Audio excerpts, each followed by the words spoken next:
morning and welcome to the channel. We're back with another episode. If you didn't watch the last episode, we're renovating this very aesthetically pleasing 150-year-old farmhouse, and there's a door leading up into the attic.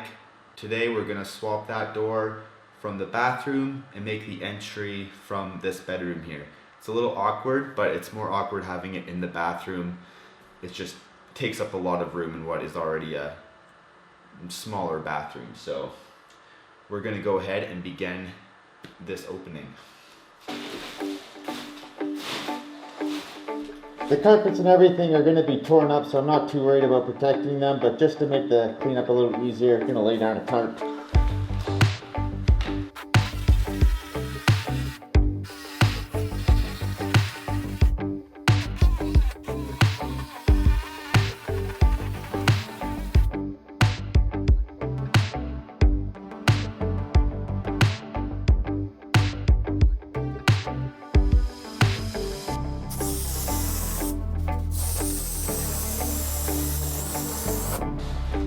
I do want to be careful because the baseboard contains lead, so we're not going to intrude on that, and we actually don't have to because there is a step up from the bedroom onto the landing of the stairs, so we shouldn't have to get into that at all actually.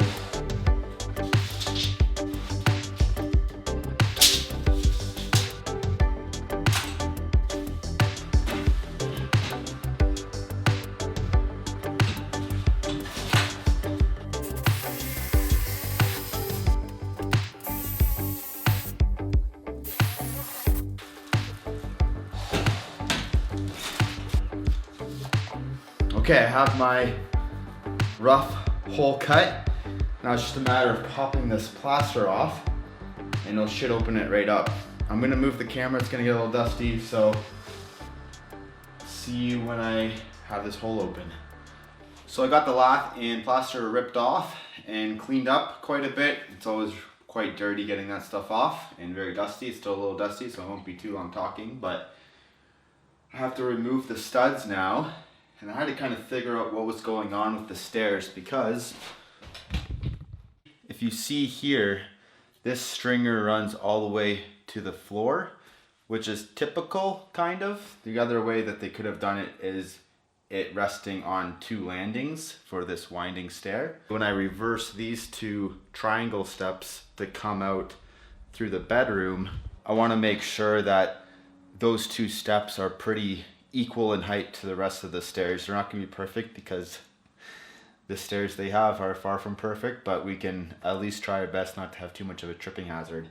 And to do that, I transferred the top tread here around the stringer. So I just went like this, transferred the top of the tread onto the stringer here, marked it, same thing, transferred it onto the stringer here, transferred it onto the stud, and that will give me a pretty decent mark to go off. And then from that point, I just divided the gap in between, and our measurement ends up being almost 9 right on. So now that that's done, I'm gonna have to throw a stud in here, my jack stud for my door, so I can bolt this stringer into the stud, have it more secure, and then I can go ahead and kind of remove this older landing.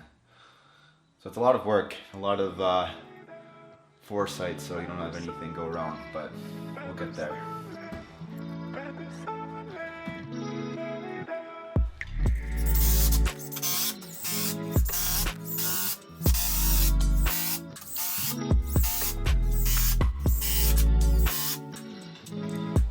Jack post in.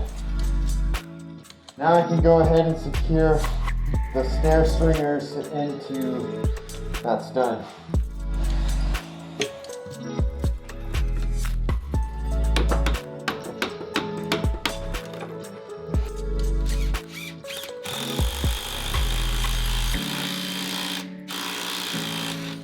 But now I just gotta make a line there, trim that off, and stage 4 will commence.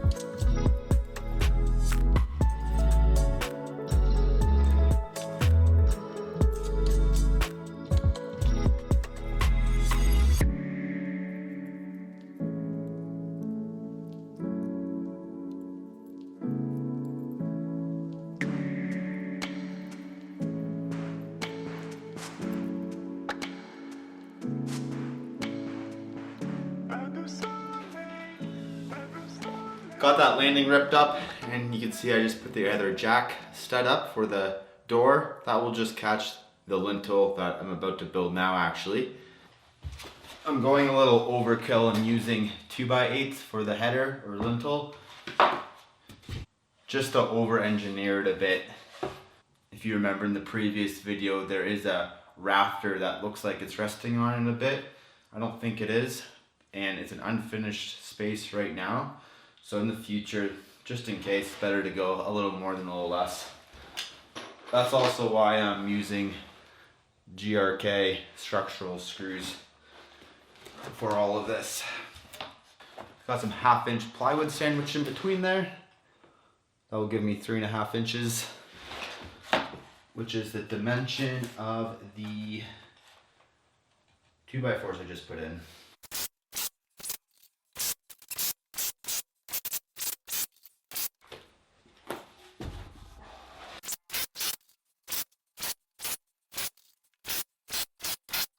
And that's how you overkill a door header.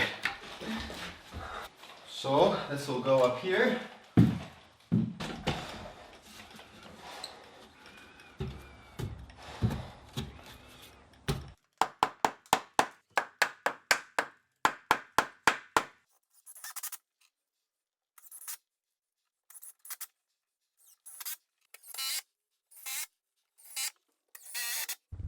Okay, just like that, the beam, it's a lintel, basically a beam, is installed. A little overkill, like I said, but it's okay for this situation. Better go too much and too little. And the rough framing for the door is done. Turned out pretty good. I'm gonna go ahead and do a bit of a cleanup, maybe tackle a bit of this landing, do some measuring, maybe some cutting, but that's gonna do it for this episode. Eventually, we'll have a door in there, and we'll close off the other door that goes into the bathroom. Thanks for watching. I'll see you in the next one. Okay, quick little update. I'm here the next day. Well, I don't know if you hear that, but it's a pretty big squeak in the floor. I've gone ahead and ripped out the bulkhead that was above the tub, and as well as that one wall in the shower where the valve was on, the shower head and everything. So I've gone ahead and ripped that out. I'm gonna continue on with the tear out, ripping out the tub and the toilet, as well as all these plaster walls are gonna have to come down. We thought we might be able to salvage them, but at the end of the day, there's only gonna be about 30% left over once I do what I need to do for the tub surround and for the vanity wall. So it's gonna be easier just to do a full tear out, put new drywall up, and just have it all nice and new, just easier to work with. So I'm gonna go ahead and do that today. I'm not gonna film because it's gonna be really dirty, but I'll give you an update at the very end of this video, and then we'll be done.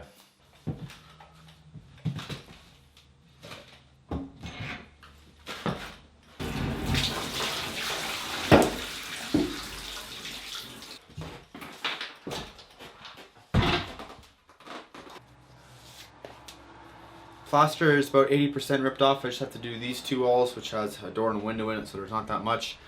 These two walls were the biggest. Got the plaster off, but I do have to get the lath off now, which should pop off a lot easier. It's a messy process. More to come, but hopefully get it done by the end of the day. Okay, back at it.